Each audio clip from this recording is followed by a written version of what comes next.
Do you really believe you can fool my sister and get away with it? You had best put this right. I once came into a weak-looking, extremely gorgeous high school girl in the park. When taking her to the hospital, I made the decision to care for her in my house when she stated she had nowhere else to go. But shortly after, a black, high-end automobile pulled up in front of my apartment, and someone started tapping the intercom many times. I was terrified as I cautiously opened the door and saw a gruff-looking man with obvious criminal links standing there. He yelled, "I want the girl back," as his forehead veins swelled. I was brought to a mansion with little or no option. My name is Richard. My passion for books led me to pursue a career in librarianship. To be honest, it doesn't pay much, but I get great satisfaction from spending every day among my favorite books. On a day off, a uniformed high school girl happened to walk into the library one morning. I couldn't help but stare at her due to her remarkably attractive features and glossy black hair. It was like seeing a scene from a movie as she read. I kept looking at her while I arranged the shelves, and I even misplaced a few books. She read all day until it was time to close. I made a commitment to improve the following day after considering my errors from the previous day. Yesterday was really messy for me. She shouldn't be here today because it's Monday, and I have to concentrate. However, I was shocked to see her return soon after the library opened. She was dressed in her uniform. Asterisk there might be a brief closure of the school asterisk. She stayed till closing time once more, and the following day and the day after that, nothing changed. For 5 days in a row, she was at the library all day.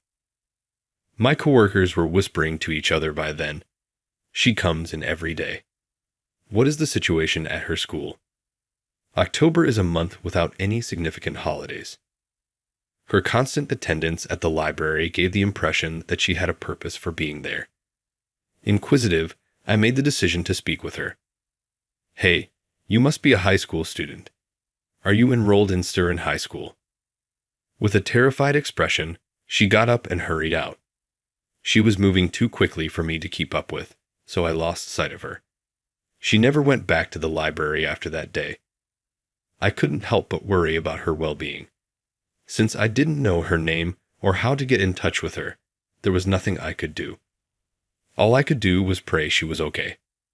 3 days later, I had to take a detour because of road construction on my way home from work. In the park, I noticed a uniformed girl seated on a bench. Asterisk, that's the girl from high school asterisk. "Hey, you're the girl from the other day, right?" I hurried over to greet her. She replied, "No, don't look at me," as she quickly covered her face with her hands in shock. Her outfit was a touch soiled, and her hair was a little messy. I questioned, concerned, "What's your name?" Her name was Emily, she nervously replied. "Have you spent the night here? How are your folks doing?" She clung to my arm, pleading with me for assistance. "Please don't contact my parents or the school." Emily looked quite pale, which made me worry even more. October has seen a lot of pleasant days lately, but chilly snaps could strike at any time. Furthermore, it is evident that a high school girl napping in her uniform in a park is extremely risky. I nodded silently and chose to listen to her story, because I knew that if I reprimanded her now, she would probably simply turn and run from me again. "All right, I get it. Please just relax." Emily released my arm in relief, but passed out on the bench right away. "Emily, are you okay?" She didn't react when I repeatedly shouted her name and gave her a shake. I dialed an ambulance in a panic. Not too long after, the ambulance showed up. I paused for a second when the paramedic inquired about my connection with Emily. Emily appeared to have a good reason for not wanting anyone to get in touch with her parents or school. However, if I claimed to be a stranger, they might look into it and get in touch with her family anyhow. I lied and said I was her brother, and after a moment of hesitation, I went with her to the hospital. Emily, fortunately, wasn't really sick. She hadn't eaten in 3 days, which led to anemia and dizziness, according to Dr. Smith. To allay Dr. Smith's suspicions, I disclosed to him that my sister had recently been dieting. I remained at her side till she healed because I couldn't just walk away from her.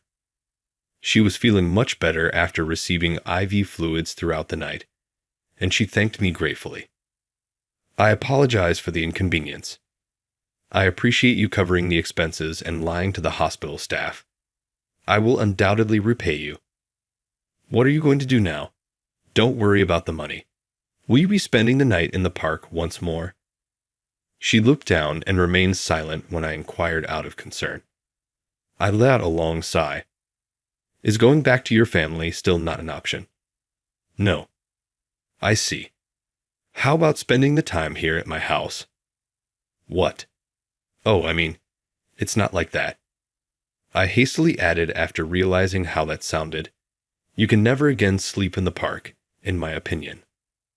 I explained, a little uncomfortable, and Emily laughed softly. I recognize. Then, I'll accept your offer, she grinned and nodded. We returned to my apartment, where I prepared a basic lunch and allowed her take a shower. Even though dinner was merely a stir-fry of chicken and veggies, Emily seemed delighted and ate a lot. It was really tasty. I haven't eaten a warm supper in a long time. As a thank you, I'll cook tomorrow. Are you a cook? That seems exciting to me then. She smiled shyly. Well, don't expect anything fancy. I got her some basic requirements because she would be staying for a while, but she insisted on wearing my clothes rather than new ones. She said, sporting one of my baggy shirts, I feel bad about you buying clothes for me, which somewhat elevated my heart rate. My previously boring life was unexpectedly made happier by living with Emily. She always greeted me with a smile in the morning. Good morning. After our breakfast together, she would send me on my way to work. I hope you have a pleasant day. And she would say, welcome back to me when I got home. In the evenings, we would talk and watch TV. We slept in different rooms, but we didn't share a bed. With her present, these ordinary times became incredibly delightful. Has my smile always been this big? I used to have a really stern countenance because I was often buried in literature. However, I've noticed that I smile constantly these days. Even I was surprised when I realized that I was humming while working or walking home. My coworkers frequently made fun of me for the change, asking, did something nice happen, Richard? These days, you seem so content. Have you found a girlfriend? It was around this time that I came to a crucial realization. I love her. I hope we can be together forever. She is still a high school student, though, and I am currently serving as her guardian. Taking everything into account, I found it difficult to admit my emotions. So, what do you think of me? Emily asked me one day, maybe weary of waiting. She crossed her arms. I paused, saying, well, Emily sulked and urged, please be explicit. Okay, I'll start now. I believe I've fallen in love with you, Richard. What? I was excited and elated by her unexpected confession. I'm grateful. I also enjoy you, Emily. She grinned broadly. So, you're going to stick around here? I'll drop out of school and get a job. But what she said made me return to earth. Although I also want to be with you. What about your parents? You're still underage. This cannot be kept a secret indefinitely. She gave a head shake. Not necessary. I live it. However, I grasped her hands and met her eyes directly. You don't have to tell me why you left your house. In fact, I don't know. But this cannot be how we continue to live.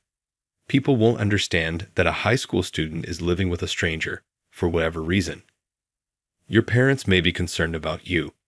At the very least, tell them your location.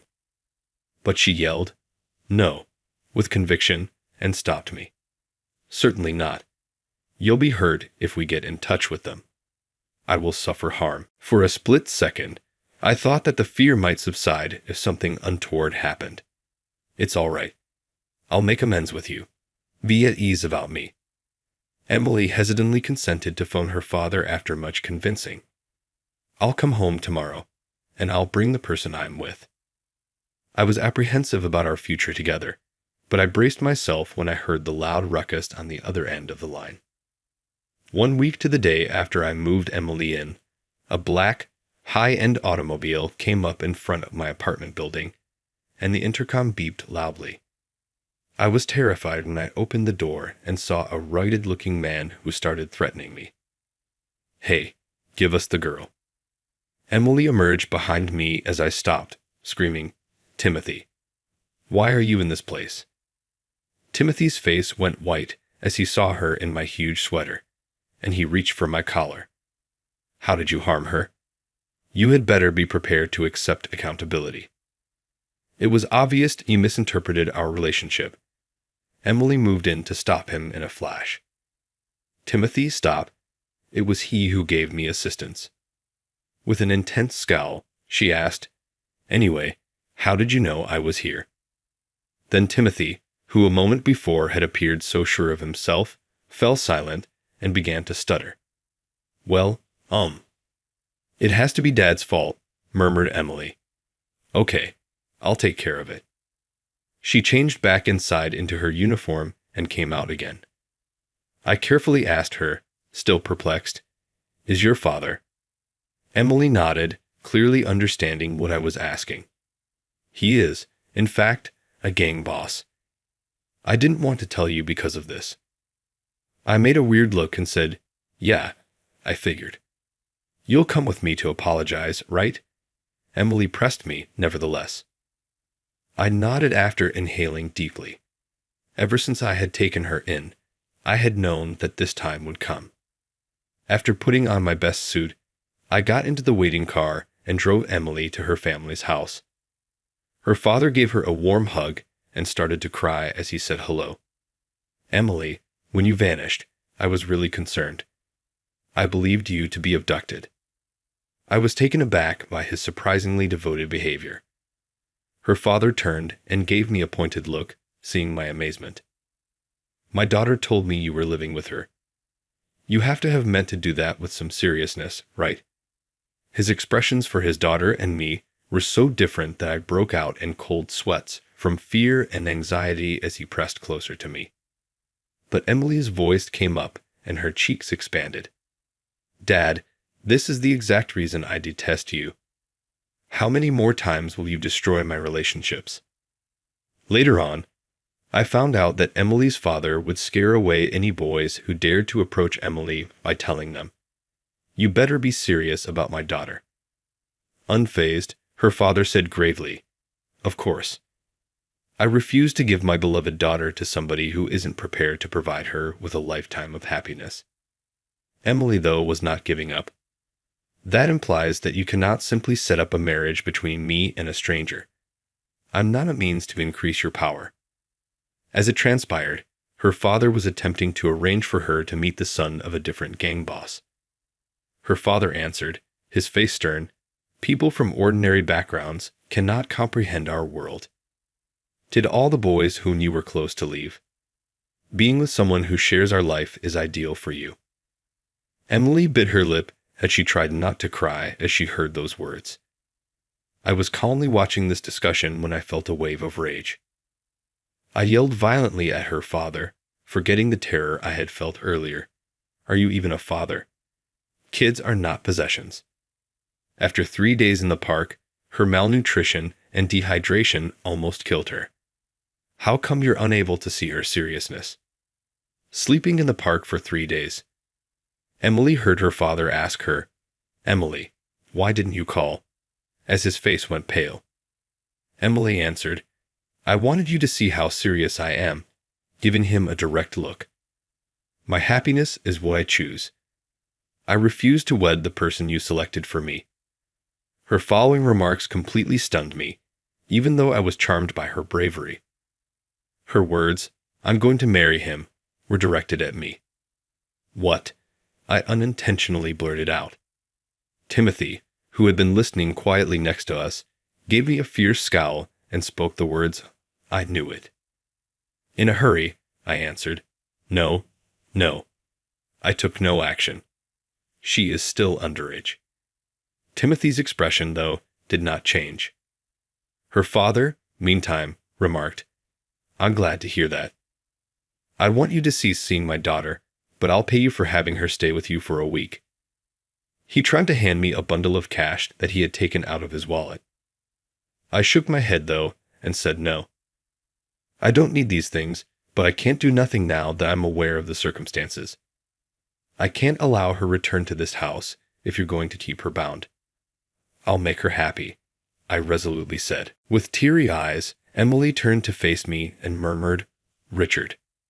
Her father chuckled and remarked, Well, you've got guts, upon witnessing this. Take Emily with you if you're willing to assume responsibility for her life. I'll give you custody of my daughter. Emily received the ultimatum from her father.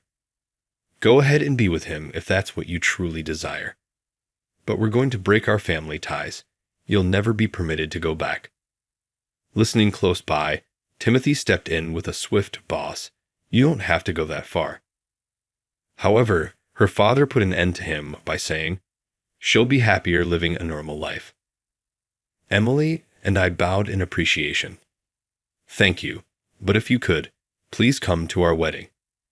You should be there for her on her special day since you are her father. Her father answered, appearing to soften a little, Okay.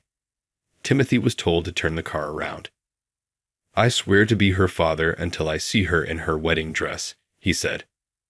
Emily's father turned away from her with a brief, I'm not seeing you off, but Emily still seemed a little reluctant.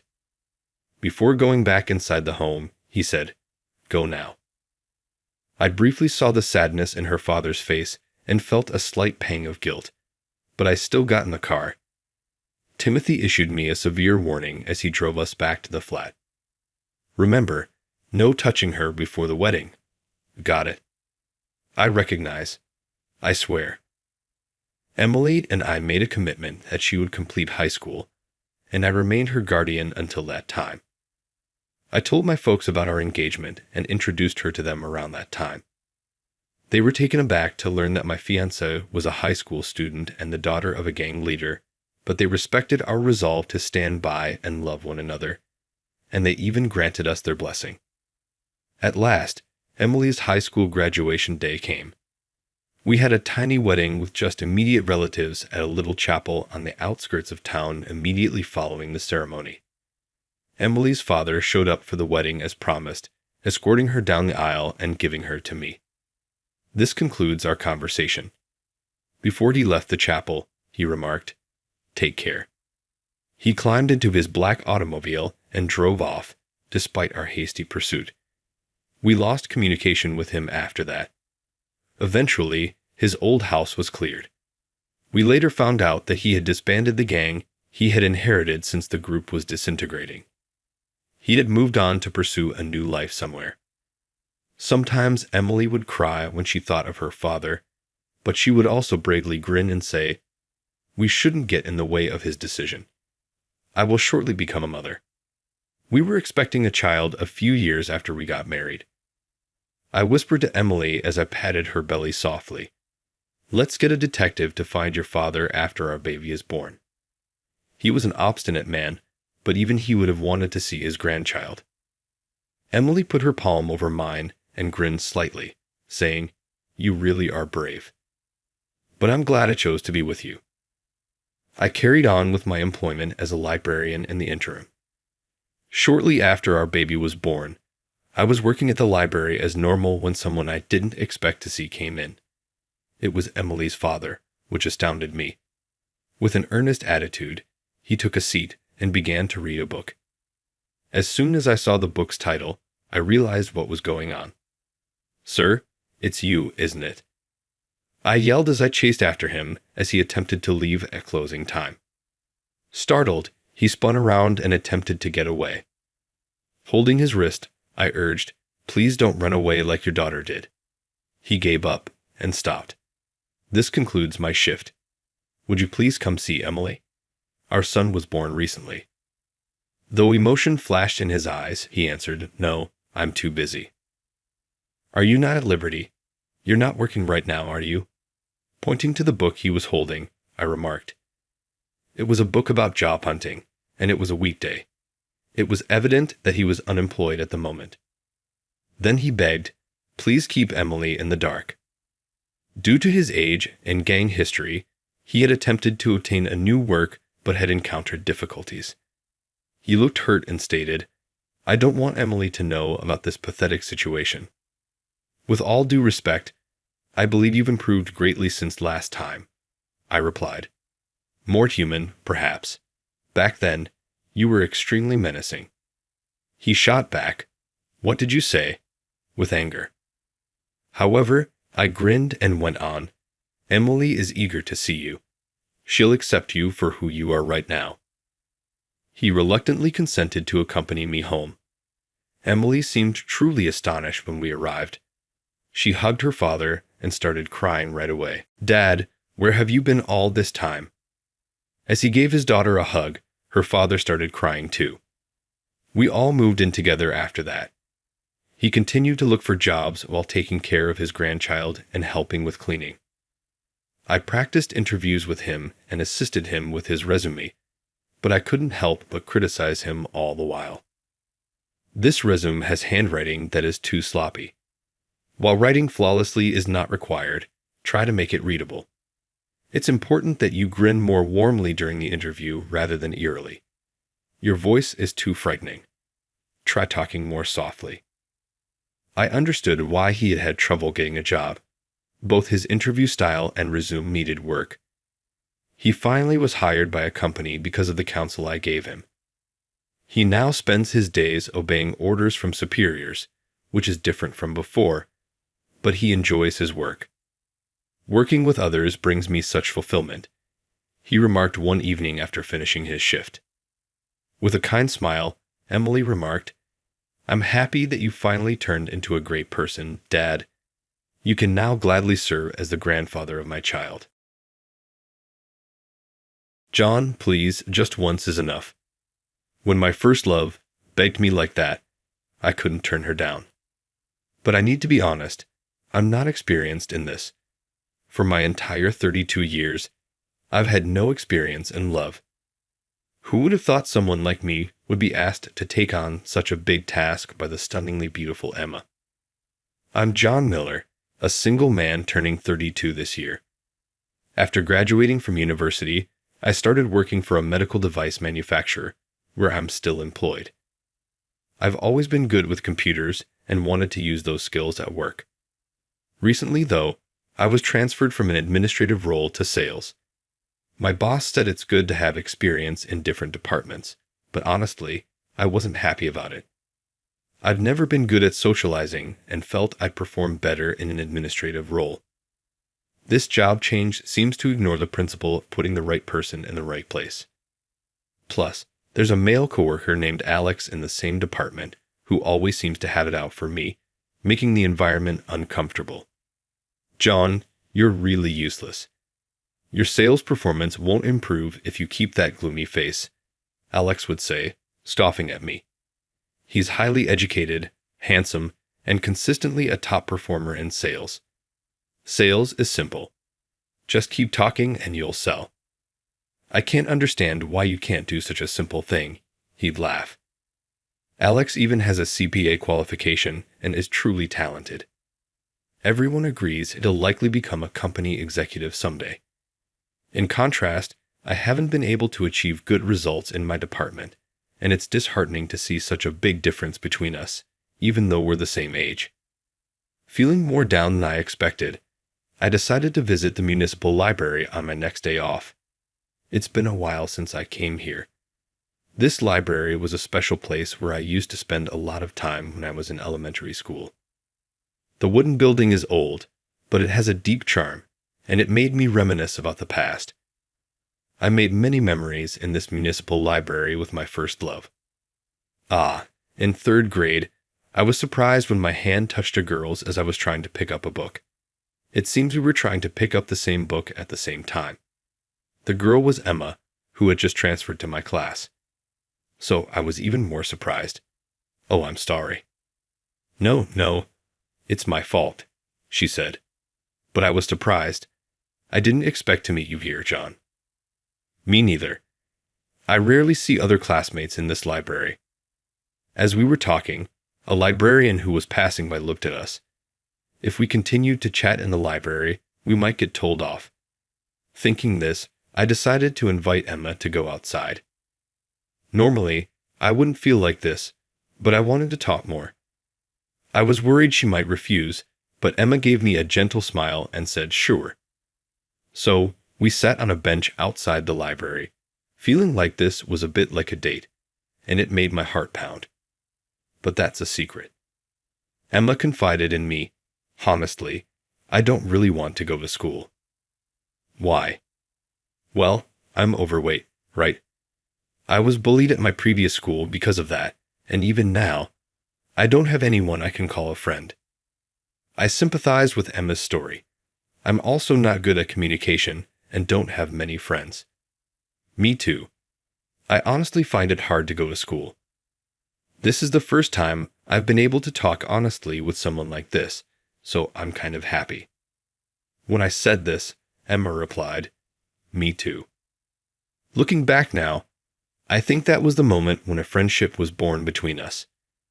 We naturally became friends and met frequently at the local public library. We certainly had conversations at school, but if we were too close there, we risked becoming the target of teasing with people saying, "Are those two dating?" We both wanted to avoid that, so we kept a certain distance from each other. Over time, Emma also made a few female friends. Her modest and gentle nature probably made the other girls feel close to her. I'm really glad Emma made friends. For some reason, even though it wasn't about me, I was happy to see Emma enjoying herself. When we first met, we were both too young to understand the concept of love. But as the grades went on, I began to realize that my feelings for Emma were special. Emma and I have the same taste in books, and just talking to her is a real joy. Even though I was full of complexes and often felt suffocated in school life, the time I spent with Emma gave me the energy to live. I hoped this time would continue forever. That was my strong wish, but when we became middle schoolers, that dream was sadly shattered. In fact, two changes occurred for Emma and me when we entered middle school. The first was that we, who had always been in the same class, were separated when we entered middle school. Because the class composition remained the same for the 3 years of middle school, we were thrown apart. The other change, to the surprise of both me and those around me, was that Emma had transformed into a very beautiful girl.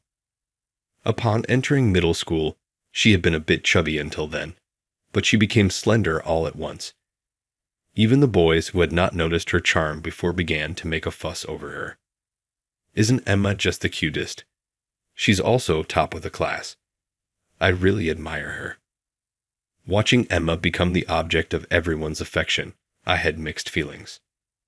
I'd always thought Emma was cute, even when she was chubby. She'd always been self-conscious about it, so seeing her gain confidence was a good thing. However, seeing Emma becoming more popular and more unattainable, I was hit with the fear that our time together was coming to an end. Sure enough, when we got to middle school, the studies got tougher, and with the added pressure of extracurricular activities, we both became busier. The frequent visits to the public library that we used to enjoy in elementary school became a thing of the past. But still, we managed to arrange a meeting at the public library and had a great time. We haven't had much time to hang out since starting middle school, have we? Yeah, and we're not even in the same class anymore. It feels weird, but we should try and come back here when we have some time. With those words, Emma gave me a warm smile. Our friendship was forever. I felt relieved thinking that, but soon enough, my feelings were shattered. "John, can I talk to you for a sec?" One day during break, I was suddenly called out by a guy in my class named Jack, which surprised me. Jack was good-looking, the ace of the soccer team, and one of the top guys in the school's social hierarchy. What could he possibly want with me? As Jack led me behind the school building, he suddenly grabbed me by the collar. Confused and not knowing what was happening, Jack spoke to me in a harsh tone.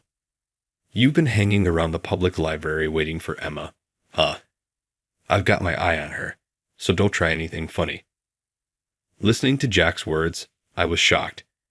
It seemed someone had seen Emma and me meeting at the public library. I tried to defend myself, but Jack was not in the mood to listen. Do you really think someone like Emma would give a guy like you the time of day? Know your place, man. With that, Jack let me go, and I fell to the ground. Jack walked away as if nothing had happened. I was left sitting there, stunned and shocked by what had just happened. A schooled hero like Jack was interested in Emma. In such a situation, it felt absurd for me to ask Emma for friendship. Emma was always kind to me, but I couldn't help but feel that, deep down, she may have been annoyed. That night, I cried myself to sleep, my mind filled with thoughts. From then on, I stopped trying to interact with Emma. I used to pass by Emma's classroom and go to the public library whenever I could, but I stopped all that to keep my distance from her.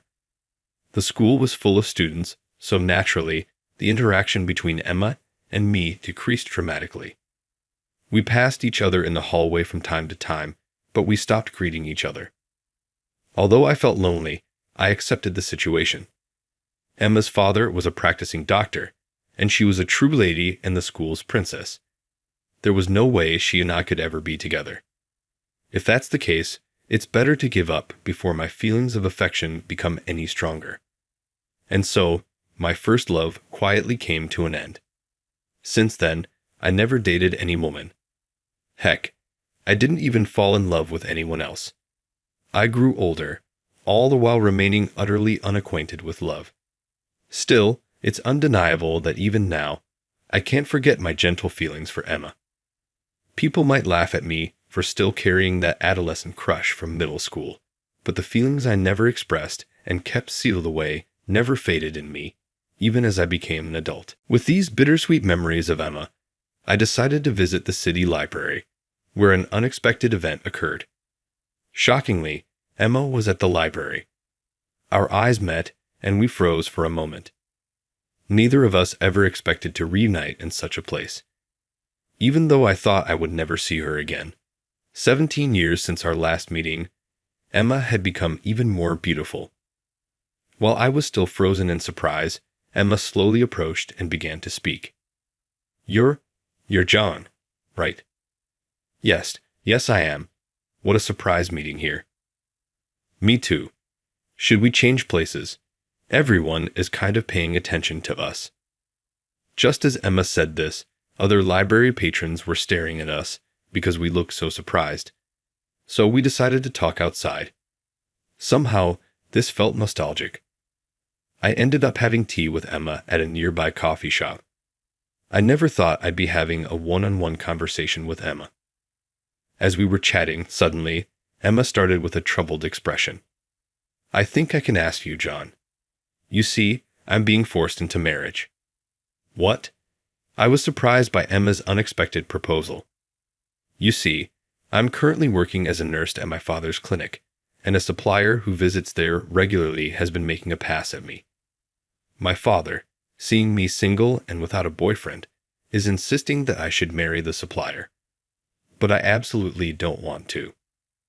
That sounds tough. So, John, please pretend to be my boyfriend just once. What? I was surprised by Emma's unexpected proposal.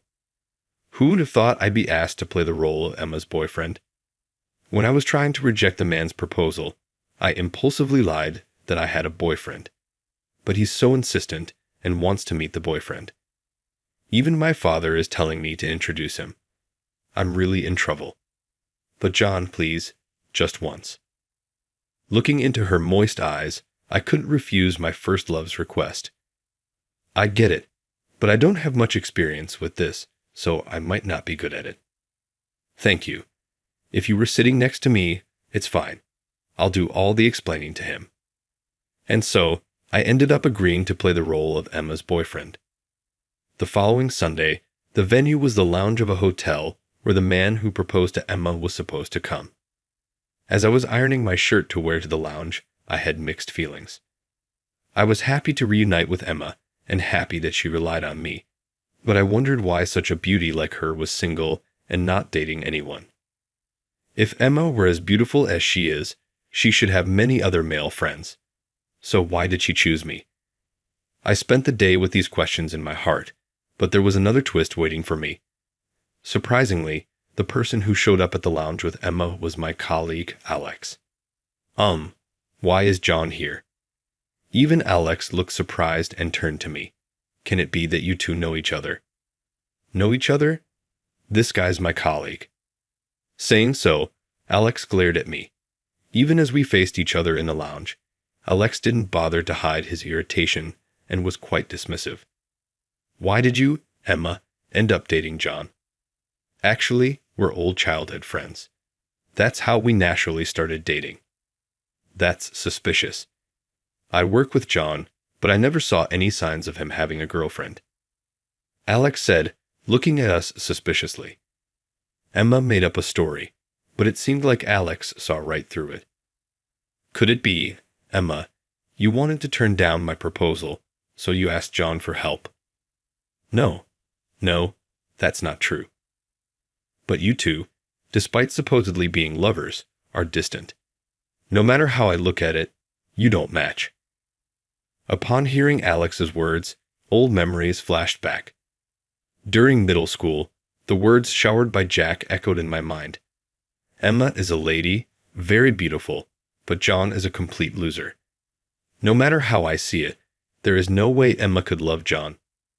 Stop putting him down any further. Not expecting Emma to raise her voice, Alex and I were surprised and looked at her. Emma's cheeks reddened, her eyes watered, and she trembled. Alex, John is a wonderful man, more than you think. I love John, and I won't allow anyone to insult him, even if it's just acting. To think Emma would defend me, I was touched. Alex opened his mouth, looking uncomfortable.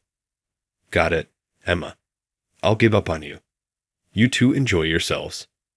Saying that, Alex got up from his seat with a displeased look and left the lounge with incredible speed. As Emma still had tears in her eyes, I suggested we leave as well and decided to let her cool down in a nearby park. I sat her down on a bench and handed her a handkerchief. Emma, thanks for defending me. That was quite the performance. It wasn't an act, Emma said, surprised by our words. My eyes widened as Emma began to speak. I've always liked John since long ago. When we got to middle school, I felt like I was being avoided, so I thought I had to give up. But I couldn't like anyone else but John. The reason I asked you to act as my boyfriend this time is because I really wanted to be connected with you in some way. Upon hearing Emma's words, I was struck with a huge shock. Could it be that Emma felt the same way about me? I decided now was the time to tell her how I really felt, and I opened my mouth. I'm sorry, Emma, for avoiding you. But the truth is, I've always had feelings for you. But why did you avoid me then? Because you became so beautiful. I thought I wasn't good enough. That doesn't matter. You were the only one who was kind to me, even when I was overweight. Actually, I started dieting because I wanted you, John, to like me. 17 years passed since that misunderstanding, but it was now cleared up all at once. We laughed together, and before we knew it, we were in a strong embrace. It was a passionate embrace that seemed to fill the 17-year gap. I won't ever let you go. Emma, thank you. We've had a big misunderstanding, haven't we? Yes, but don't worry. We have much more time ahead of us. That's how we officially started dating and got married a year later. I quit my job on this occasion and started working in the administration department at Emma's family hospital. Emma's dad congratulated us on our marriage. When we got married, I had a conversation like this with Emma's dad. I can trust you, John, to take care of Emma. Thank you. After losing my wife and having to raise Emma by myself, I felt quite rushed. I once recommended she marry Alex, who used to visit us often, but I guess I need to be more discerning. I never expected him to get fired. That's right. Alex, after being turned down by Emma, either out of desperation or recklessness, approached many women at his other clients, which led to numerous complaints, and he ended up losing his job. The important thing is not how others see you, but how you two feel about each other. You and Emma truly love each other, so I'm sure you'll make a good couple. I think so too, because we're not connected by appearances or status. We're deeply connected by our inner selves. That's why, no matter what happens, I'm confident I will always love this woman who was my first love.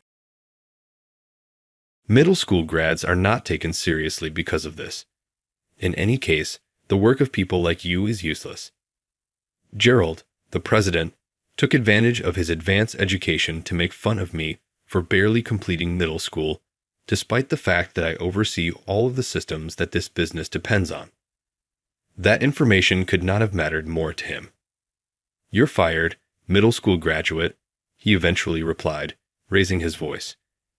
"Go ahead and delete everything on that computer." I was tired and said, "All right." Gerald mocked the system I created, calling it a bunch of bullshit, even as I stood there. If that's the case, then, despite my years of loyalty, I'm done. I made the decision to erase every last system. Don't hold back. Gerald didn't know. He was unaware of the type of system I had established and the consequences for the business in its absence. His self-satisfied grin would soon fade. Ryan is my name. For the past 10 years, I have been employed at this id company as an engineer. Although I'm only 25, 10 years may seem like a long time to be with the same firm. I joined this company immediately after middle school instead of attending high school. I have many coworkers that are older than me, but are officially my juniors, despite the fact that I am just 25. It was undoubtedly uncomfortable at first to try to figure out how to handle them. They were in agreement. Therefore, it was unpleasant and awkward for us both. However, I've become accustomed to it and no longer find it particularly bothersome. I seem more mature than my age would indicate, according to my coworkers. Perhaps that is simply the outcome of 10 years of employment here. I'm not necessarily a horrible employee just because I didn't complete my education. I know that sounds cocky, but I genuinely think I've contributed to this business. Ultimately, I am essentially in charge of overseeing the entire system infrastructure by myself. Skills and the caliber of the work are far more important in this business than degree or rank. I've gained the self-assurance to be proud of my abilities after 10 years. I am now entering my 10th year of employment under some somewhat unusual conditions. So why did I wind up starting a job right out of middle school? It all stems from an incident that occurred when I was a young child. My mother passed away in a vehicle accident when I was in 7th grade. She kept the house together and was generally in good health. Then one day, she simply vanished. It was just my father and me because I had no siblings. We weren't very close, and Dad was constantly at work and rarely at home. Our family life became stressful and strained when we were left alone together. Therefore, Mondays, Wednesdays, and Fridays are when I'll do the laundry.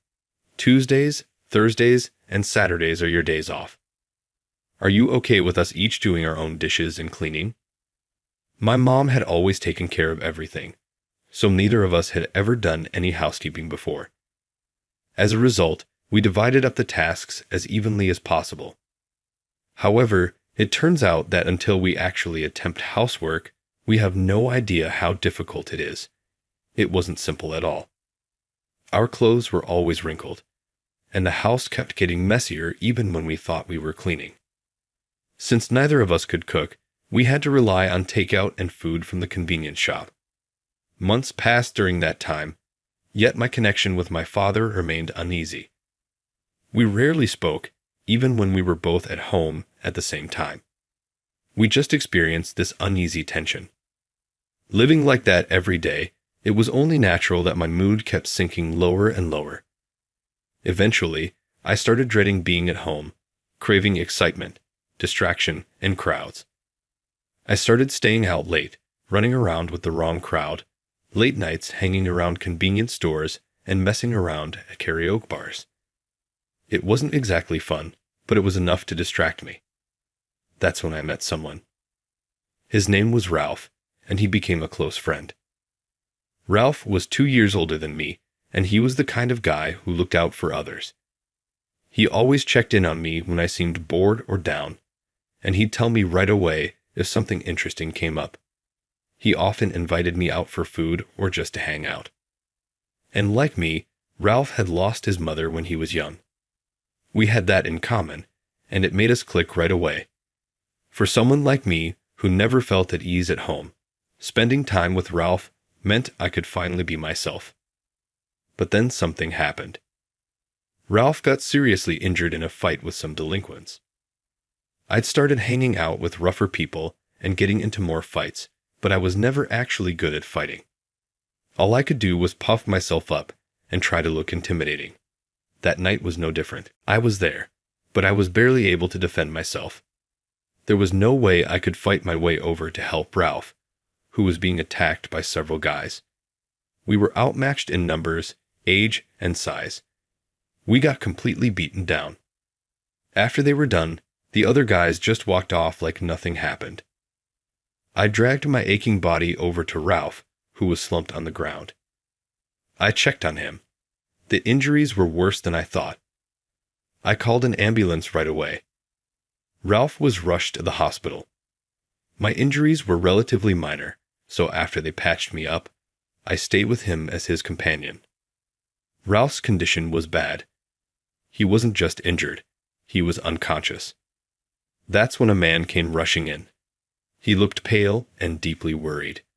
That was Ralph's father. Ralph had told me before that his father ran a small factory in town. He looked worn down and thin, and there was a clear sense of exhaustion in the air around him. And now, his son was lying in the hospital, beaten and unconscious. There was a heavy sadness in the way he spoke with the nurses. He didn't look anything like Ralph, who had that cool modern vibe. "You're the one who called the ambulance, right?" A friend of his. "Thank you." "No, I'm sorry. I couldn't do anything to stop it. I'm the reason he got hurt." "No, not at all. I was more worried that Ralph dragged you into this mess. Are you okay?" Ralph's pale-faced father spoke to me gently, checking to see if I was okay. The stiff, stern impression he gave at first gradually softened the more we talked. Ugh. While we were talking, Ralph slowly regained consciousness. He let out a soft groan as he tried to sit up, his face contorting in pain. "Ralph, you're awake." Before I could say anything, his father called out to him. Ralph looked at the voice and, with a hint of surprise, clicked his tongue and muttered, "Why'd you even come?" I'm sure his father heard those words too, but he didn't react at all. In fact, he broke down in tears, saying, "I'm just so glad you're alive. I was so scared. I thought something would happen to you." His father was overwhelmed with relief, crying from the bottom of his heart. Watching him, Ralph grumbled, "You're being dramatic," or "Quit being so loud." But he looked a little shy and honestly kind of happy. Then my father showed up a little late. He checked on me, Ralph, and his father to make sure we were all okay, then made some small talk. Still feeling awkward around him, I looked away when he tried to meet my eyes. But he kept looking at me and asked, "Are you hurt? What happened?" I gave him a rough rundown of everything that had gone down. I felt more and more uneasy as I talked, expecting to get scolded. And sure enough, once I finished explaining, he snapped. "What were you thinking? Doing something so dangerous?" I knew I'd gotten hurt, that things had gone too far, and that it had been dangerous. "I got it, so please just stop yelling." I was just about to say that when I looked up and caught a glimpse of my father's face. He was scolding me with his words, but his expression looked like he was about to burst into tears. When I said that, his face crumpled, and his shoulders began to shake. Then he hugged me and said, "If anything ever happened to you, I don't know how I'd go on." It was the first time in a long while I felt my father's warmth. We'd been avoiding each other out of awkwardness, but deep down, my father had always cared about me. Realizing that made me feel overwhelmed with guilt for all the worry I'd caused him. After that incident, Ralph and I turned things around. We started going to school properly and stopped staying out so late. We still had complicated feelings toward our parents, but we didn't want to worry them anymore. Little by little, our lives started heading in a better direction. And as we slowly got back to being regular middle schoolers, there was one problem. I still wasn't doing well in school. I was never good at studying in the first place. I didn't know how to study, and my test scores were always below average. But then I stumbled onto something that would change everything. It was an old laptop my father gave me. We had used computers in school, sure, but those were school property, so there were limits to what we could do. I could do things like typing out a set passage or looking up something specific. It always felt like a chore, so I never really got into it. But having my own laptop was a whole different story. There were no instructions and no teachers. Just me doing whatever I wanted. I started with web searches, then tried games, printing materials, illustration tools, and various other things. Everything felt fresh and exciting. Then one day, while exploring the computer, I stumbled upon something called programming. At first, I had no idea what I was even looking at. But as I studied, the language that once felt like a secret code slowly started to make sense. That feeling of accomplishment and excitement was addictive. I got hooked right away. What fascinated me most was seeing the program respond exactly the way I told it to. Of course, there were plenty of times when things didn't work at all. But whenever it didn't work, there was always a reason, always a problem somewhere that needed fixing. Finding that mistake was like solving a puzzle. And when I did, the rush of figuring it out was unbeatable. While I was falling deeper into programming, everyone around me was heading into exam season. Since I was still bad at studying, I had to seriously think about whether or not I should even try for high school. One day, while talking to my father about the future, he said, "Just do what you want to do." I kept thinking about those words, and what I really wanted was programming. But there weren't any high schools nearby with an 8 program. All the schools around here were general studies, and they just didn't interest me. While I was stuck in that dilemma, Ralph suddenly asked me, "Want to work part-time at my father's factory?" Turns out, Ralph's father's factory was constantly short on staff. Ralph had even started helping out with work recently. I'd never had a part-time job before, so I was nervous. But when Ralph said, "Come on, let's do it together. It'll be fun," I decided to give it a shot. Once I started, the work turned out to be simple packaging tasks. I was pretty good with my hands, so focusing on packing didn't bother me, and chatting with Ralph while we worked made it surprisingly fun. On top of that, the other workers were all kind, and the place had a friendly, welcoming vibe. One day, while I was working my part-time shift, Ralph's father, Mr. Anderson, was muttering to himself, clearly troubled. I asked, "Is something wrong?" He sighed and said, "I'm hopeless with computers." Turned out he'd received some compressed data files and couldn't figure out how to open them. I borrowed his computer for a moment and took care of it. All set. Mr. Anderson was amazed at how quickly I solved the problem. Once he realized I was good with computers, he started giving me data entry and basic document creation tasks. To me, it felt like I was just doing my usual thing. But Mr. Anderson was genuinely impressed with my speed and quality. "Ryan, I'm so glad you're here. You're really helping us out." He said that again and again. And every time, it made me incredibly happy. And the work itself was fun. Eventually, I officially started doing computer work as a part-timer. Once that happened, there was one thing I knew I had to do. I wanted to automate the systems. At this factory, everything from invoices and payment tracking to order processing was still done manually. With limited staff, handling everything by hand felt like a major time drain. So I decided to start there and began writing a program. It wasn't easy for me at that time, but it wasn't beyond my ability either.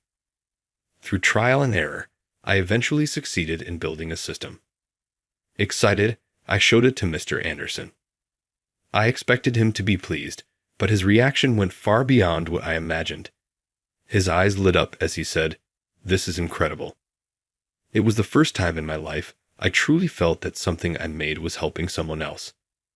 That moment pushed me to take programming even more seriously. Whatever I learned, I applied directly to improve the company and create real value. It felt rewarding and fun. The more I got into it, the more I realized that I didn't want to go to high school. So, after graduating from middle school, I became a full-time worker at the factory. Once I was on full-time, Mr. Anderson started assigning me all kinds of jobs, and I automated them one by one. I could clearly see how the factory, once inefficient, became much more streamlined. And interestingly enough, as operations became more efficient, the company's performance improved as well. That led to hiring new staff, creating an even stronger cycle of growth. The small-town factory began to grow into a respectable mid-sized company. All starting with automation. Ralph, unlike me, went on to high school. He studied seriously and, after graduation, eagerly joined his father's company. Mr. Anderson had told him he wanted Ralph to take over managing the factory someday. And Ralph threw himself into the work with incredible drive to meet that expectation. It really left an impression on me. Watching him, I often found myself thinking, is this really the same Ralph? And chuckling. I mean, we used to get into all sorts of trouble together, but now it was impossible to imagine him as that rebellious kid. He was that committed. No one ever doubted that he was the factory's future. But the world turned out to be far harsher than we ever imagined. One day, out of nowhere, Ralph died in a car accident. It happened just an hour after he left the office, smiling, saying, "I'm heading out for a sales call." By the time I got the call and rushed to the hospital with Mr. Anderson, it was already too late. I couldn't believe it, that something so tragic could happen so suddenly. Both Mr. Anderson and I collapsed in tears from the shock. The loss hit us so hard, it was difficult to face reality. To us, Ralph had been everything. We couldn't even picture a future without him. But the world kept turning, and so did the factory. So, we had to keep things running no matter what. I buried my grief and forced myself to keep working. Even when I tried to stay focused and push everything else aside, the thought of Ralph would creep in, and I'd be on the verge of tears all over again. But for Mr. Anderson, Ralph's father, the pain must have gone even deeper. He didn't talk much, but he had always watched over Ralph, trusted him, and loved him. Thinking about his pain was heartbreaking. Thank you for always being by Ralph's side. To me, you're like a son too. One night, while we were drinking and reminiscing about Ralph, Mr. Anderson said this to me. Mr. Anderson had always looked out for me. But after Ralph was gone, he treated me even more like family, as if I were filling the space Ralph had left behind. And because I missed Ralph so much, I found myself growing even closer to Mr. Anderson. Then one day, Ralph's older brother, Gerald, returned. He'd hardly ever been mentioned, but I'd heard once that Ralph had a brilliant, genius older brother. Apparently, Gerald had gone to college out of state and even finished graduate school. During all the times Ralph was struggling and when the factory was going through hard times, Gerald never showed up. The first time I ever saw him was sadly at Ralph's funeral. We exchanged only a few words, but he seemed cold, nothing like Ralph. Gerald began helping out at the factory after that. He was a graduate school-educated intellectual. Naturally, I assumed he'd be sharp and help move the company in the right direction. This was the company Ralph had wanted to carry, so I kept working, hoping we could make it even better. But Gerald didn't seem to do much, just stood around observing. He gave off this unapproachable aura, and getting close to him seemed nearly impossible. Then, just when things couldn't seem worse, another tragedy struck. Mr. Anderson suffered a stroke. He suddenly collapsed in front of everyone. But in a twist of bittersweet fortune, it turned out to be a blessing in disguise. We were able to call an ambulance immediately, and he got prompt treatment for the stroke. The surgery was a success, and his life was no longer in danger, but he was left with partial paralysis. Still, I was deeply relieved that he survived. But Gerald wasn't. He used Mr. Anderson's paralysis as an excuse to force him into retirement and took over as president. Since he was technically the successor, no one could really speak out. Once Gerald became president, the company began to shift into a one-man operation. Longtime craftsmen and staff began to openly express their frustration with his leadership. They were clearly worried about where the company was heading. But Gerald kept forcing them out of the company, one after another. Watching all of this unfold, people eventually stopped speaking up. And with no one challenging him, Gerald's high-handed behavior only grew worse. I visited Mr. Anderson in the hospital and told him what was happening. After listening to everything, he looked troubled, but all he could do was smile weakly and say, "Well, I'm in no shape to do anything right now. This company's going to fall apart if things keep going like this." The words burst out of me since I couldn't hold them in. And just my luck, Gerald walked into the hospital room at that exact moment. Did he hear what I just said? I nervously looked at his face, and sure enough, he had heard every word. He was glaring at me with a face full of fury, cold as ice. And from that day on, everything changed. After hearing what I said, Gerald started treating me like a personal enemy. The first thing he did was mock me for not having a high school diploma. He often smirk and say straight to my face, "We don't need someone like you here." From that point on, I was subjected to constant petty harassment. I was completely worn out physically and mentally. Then one day, I made a small mistake. Thankfully, a coworker caught it right away, so it didn't cause any real issues, but Gerald saw it. And of course, he used it as another chance to laugh and sneer. This is why people like you, middle school graduates, are useless. Jobs done by someone like you are worthless anyway. His words made my blood boil. I tried explaining the scope of my work, but Gerald dismissed it immediately, saying, "Anyone can do that." And then he said something outrageous. "You're fired, a middle school graduate. Delete all the data on that computer and get out." At that point, I knew nothing I said would matter. Honestly, I was fed up too. So, I simply said, "Got it." I stood up, ready to leave the company, just as he ordered. But then Gerald added one final insult. "Your system is probably garbage anyway. Wipe everything before you go." He laughed loudly. Hearing that, I just stopped caring. I decided to do exactly as he said, delete everything. Gerald sneered. "Did you really erase everything?" Annoyed by his smug face, I slammed the PC onto the floor with all my strength. The crashing sound echoed through the office, and Gerald's face twisted in shock. Looking him dead in the eyes, I said, "The most reliable way to permanently erase data is physical destruction." Gerald, who was used to dishing out petty harassment, clearly wasn't familiar with this kind of direct intimidation. As I lost it and slammed the computer into the floor over and over, his face grew paler and paler with fear. "Just like you ordered, I've completely erased all data."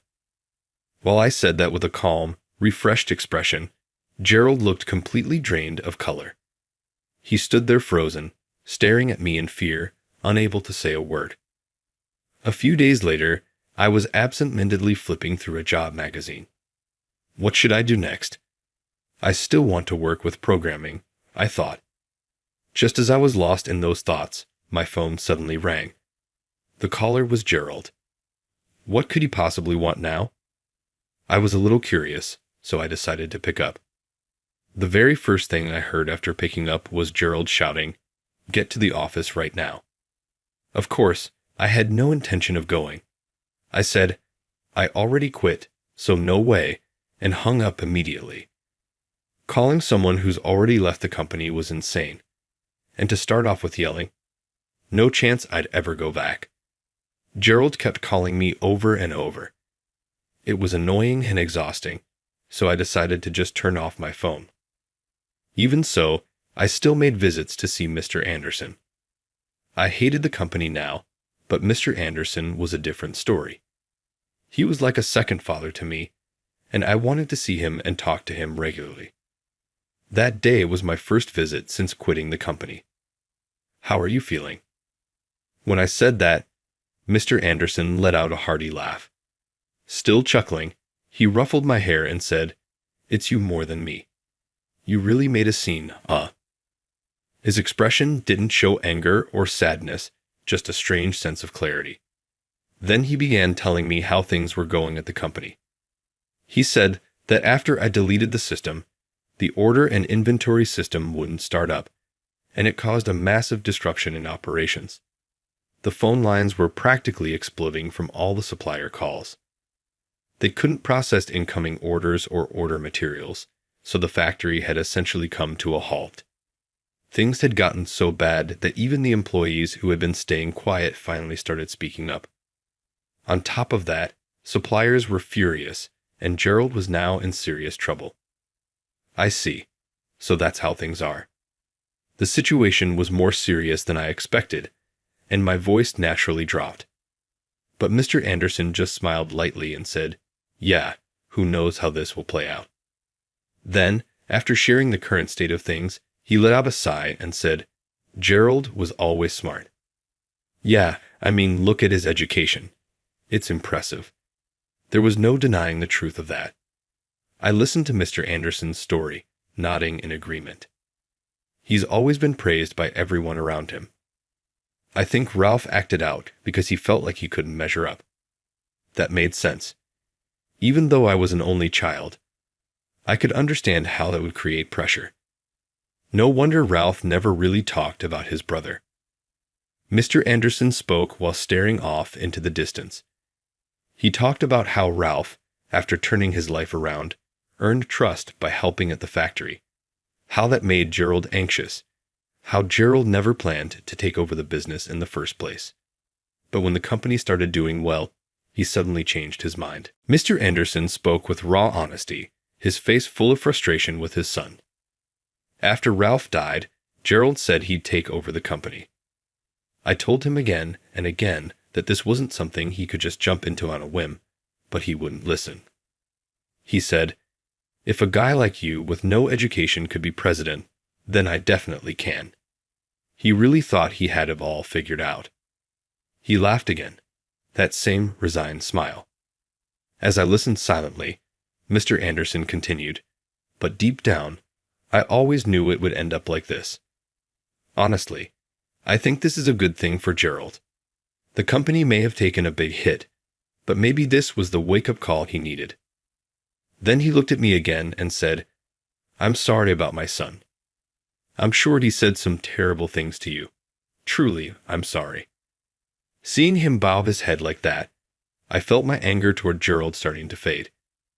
Gerald may be arrogant and selfish and downright awful, but he's still Ralph's brother and Mr. Anderson's son. Realizing that made me want to forgive him. So, I decided to tell Mr. Anderson something I'd kept secret. Actually, I didn't really delete the data. I just made it look like I did. I backed it up to the cloud. I've hidden it well, so no one will find it easily. Mr. Anderson looked surprised, but I could see a hint of relief on his face. I added, "I can restore everything quickly, so the company itself will be fine." He smiled and said, "I figured you wouldn't really do something that would hurt the company." His words also carried a deeper meaning.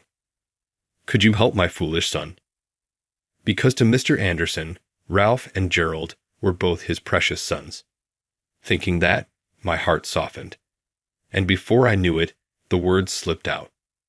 "If it's a request from you, Mr. Anderson, how could I say no?"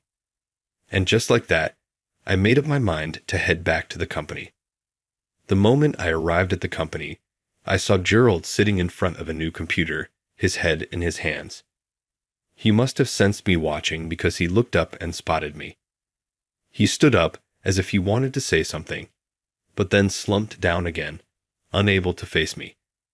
In a strained, barely audible voice, he said, "I was wrong. Please, I need your help." Without saying a word, I walked over and sat down at the computer, and then I just quietly got to work. Gerald didn't say a thing while I worked. He just stood there and watched. About 30 minutes had passed. The recovery process was complete, and the system was fully restored. Everything that had been a chaotic mess was now back to normal, and Gerald looked stunned. He turned to me, bowed his head, and said, "Thank you." I looked at him and replied, "It's not for you." Then I met his eyes and added firmly, "It's for Mr. Anderson and for Ralph. I know how much they cared about this company, how hard they worked to help it grow. That's why we, the workers, followed them. That's why our relationships with clients were strong. You threw all of that away. This company carries everyone's hopes. As president, you need to treat it with more respect." As I said all of that, Gerald's face twisted and he began to cry. In a voice filled with regret, he said, "I'm sorry." He truly looked like someone reflecting on his mistakes. Then, slowly, he began to speak. "I was jealous of Ralph." I widened my eyes in surprise because his words caught me completely off guard. But Gerald continued, "Ralph had something I didn't. Even when I got perfect scores or became class president, all the attention always went to him, the kid who caused trouble. I'd invite him. I hated him. But Ralph was different. He always looked up to me. He'd smile and say, 'Gerald is amazing.' He was affectionate, always coming to me with respect. So even though I hated him, I could never truly resent him." As he spoke, I could picture Ralph in my mind.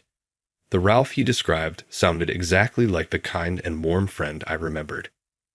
Gerald kept talking, slowly opening up.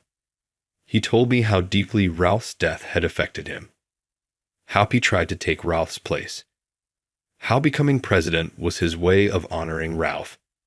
But despite his efforts, all he heard was, "If only Ralph were still here." He struggled every day with the gap between his intentions and the outcome. And when he learned I was Ralph's best friend, it overwhelmed him. "In hindsight, I was taking it out on you." Then he apologized again. "I'm really sorry."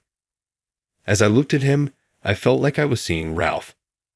Ralph had always been someone who said thank you and sorry sincerely. The way Gerald looked now reminded me so much of that. So his apology felt completely sincere, and I could truly feel it. "Ralph never said much about you, but once he did call you a genius. Someone totally different from me, really smart. He looked up to you. Please don't let him down." Gerald nodded and said, "Thank you." In the end, my termination was canceled, and I returned to the company. Mr. Anderson was discharged from the hospital and began helping out at the company again while going through rehab. Since then, Gerald had changed as if he were a completely different person, listening to those around him and approaching everything with much more care. That said, he had always been talented. He absorbed the good practices with surprising speed, and his leadership quickly earned praise from those around him. On top of that, my relationship with Gerald had become solid. After clashing so hard, we were now able to speak our minds freely, a comfortable and open dynamic. These days, Gerald, Mr. Anderson, and I even go out for drinks together. We'd sit and share stories about Ralph. Of course, about Ralph, most of the stories were wild and ridiculous. But even those stories held glimpses of his unique kindness, and we often end up wiping away tears. The grief of losing a dear friend like him is still deep. It's not something that heals easily, but having people to share those memories with, that's something truly special, isn't it? At least that's how I feel now. And so, as my 10th year as a working adult rolls on with all its ups and downs, I'm still sitting at my desk, working on my computer like always. Next to my monitor is a photo of Ralph smiling. Every time I stretch and glance at that smile, I can't help but smile back. I'd better get back to work before Ralph yells at me. Thinking that, I found myself smiling even more.